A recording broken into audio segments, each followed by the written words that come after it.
Shining a bright red as always is Red Luster, and I want to introduce you to a new type of video. Today I will be going over why I think V2 is an awful boss fight in the game Ultrakill.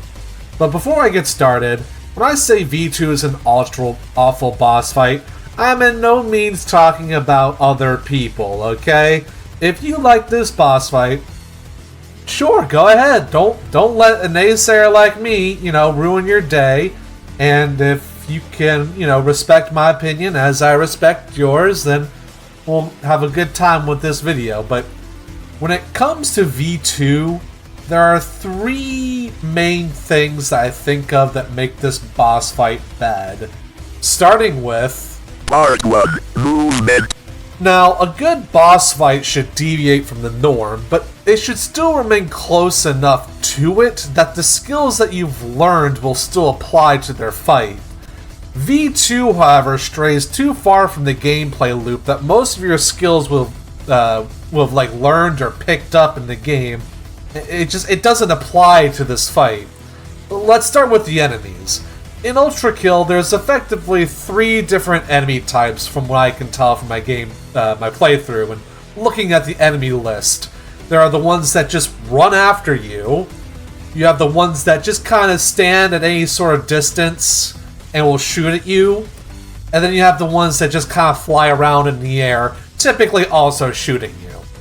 Now, as you can probably tell, all three of these enemy types are fairly easy to deal with because of how predictable they are.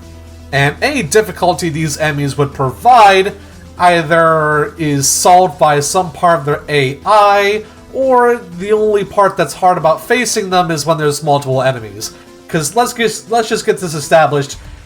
1 versus 1 in any enemy in this game, any regular enemy, is a cakewalk. It's only when you have a lot of enemies of different various kinds attacking you at once can things become different and difficult. Let's take an example, the Filth. The Filth are the first enemies you come across. They are these green, gangly guys with teeth, and they don't seem to have any arms.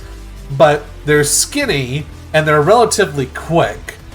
Now, most would think that a skinny enemy that's really quick would be a disaster to fight against. However, because of how simple their AI is, they're not a problem whatsoever. So, what do? They run at you to bite you. There's nothing special or nuanced about them. They will simply find the shortest path possible to run to your location. As a result, it's very easy to know where they're going to go, so it's easy to know where they're going to be, and it's easy to line up a shot against them. The other two enemy types are pretty much just as easy. The guys that just stay around and shoot you are, well, they're literally just stationary targets.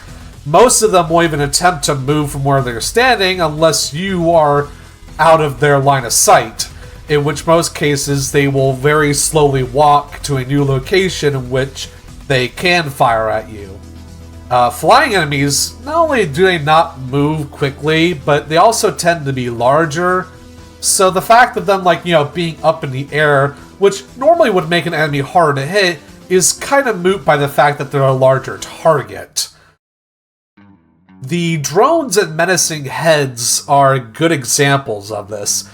Both fly relatively slowly, and they're also fairly large targets.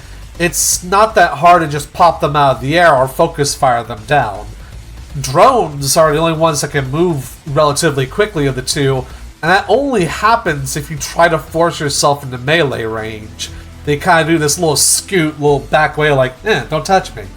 But it doesn't really matter because, well, why would you bother getting into melee range with them when it's just so easy to just go pop, pop, and there they drop. I mean, they do have that falling attack where they, after they've been defeated, they try to, kamikaze themselves into you, but that doesn't typically work very well for them, and it's very easy to parry. Now, V2 doesn't move like any enemy you've ever come across in the game. He doesn't just run.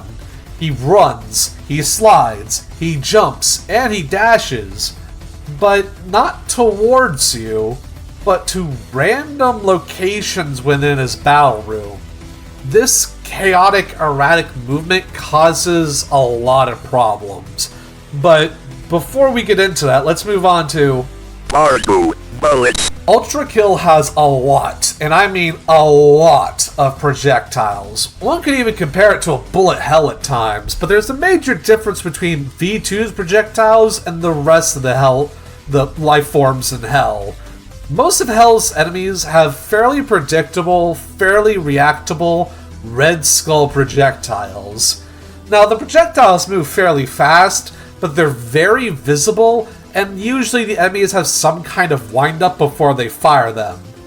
Now, sure, not all enemies attack this way. Some will melee you, some will try to toast you, some will even use Heaven's God Rays to blast you, or even rail cannons. But those are exceptions and not the rule. Plus, unlike all those other projectiles, they aren't able to be parried. A comment I came across is on my video where I originally said that V2 wasn't a good boss fight, was a comment that I didn't parry enough. Well, yeah. No point in Ultrakill ever requires you to parry. In fact, you don't even have to use the punch beyond the tutorial, and that's just to break the boards that stop you from progressing. As such, you kinda have to go out of your way to learn how to parry, which requires a good deal of trial and error as you sit there and get shot over and over trying to smack a projectile. In the end, you just realize it's just easier to shoot the enemies instead. Oh, but parrying gets your health back. But so does just shooting the enemy when you're at close range. Because enemies either move towards you or not much at all, running at enemies and blasting them becomes part of the gameplay loop. So what about V2's projectiles? Well, he doesn't use any that the Hellborn use. In fact, they're all entirely different, because they're all based off of your weapons. V2 uses the revolver, the minigun, the shotgun, and the rail cannon. Not only do a lot of these projectiles move a lot faster than the ones you're probably used to, but because of V2's movement, trying to time a parry on most of his attacks will feel utterly fruitless, and more often just lead you to taking more damage than you've just been attempting to dodge them. So finally, let's move on to Part 3. Gameplay loop. V2 overall fights against the established gameplay loop of Ultrakill. You know, get close, blast, get health, next enemy. Because you never really know where V2 is going to go, or when, or how. Tracking him becomes very difficult. He's a small enemy that moves quickly and randomly, something that none of the other enemies in Ultrakill ever do. Smaller enemies will run right at you, or they won't move very fast, or they'll be massive targets, so even if they were moving fast, if they're that massive, it's not that hard to hit them.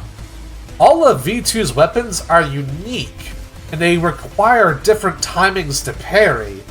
A mechanic that's not only optional, but can be almost entirely replaced if you just use the revolver's spin shot. Combine all this together, and you have a boss that, by normal gameplay means, you wouldn't really have the skill set to fight him with. As a result, V2 ends up as a frustrating mess. He is not impossible, mind you, and if you fought him over and over, you might even come to appreciate a lot of the nuances to his moves and overall boss fight.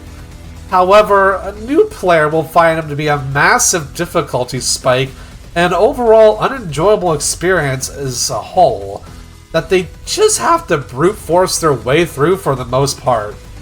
Now, that's why I think V2 is an awful boss fight. If you disagree, let me know in the comments. I'm all for new perspectives, and they're always welcome. Though I know I'll probably have to sift through a good few of the skill issue comments to read them. Now, ultimately, I still like Ultrakill, and this boss fight's not going to change my opinion. But I think a lot of people need to remember, just because a game is good doesn't mean it doesn't have bad parts. You can have a great game, and there can still be portions of it that are just entirely unfun or unfair, but that doesn't mean the game as a whole is bad. No, it just means it's not perfect, and nothing in life truly is perfect. But, again, tell me in the comments. Remember, like, comment, subscribe, share, do all the YouTube algorithm stuff. Anyway, this has been Red Luster, signing out.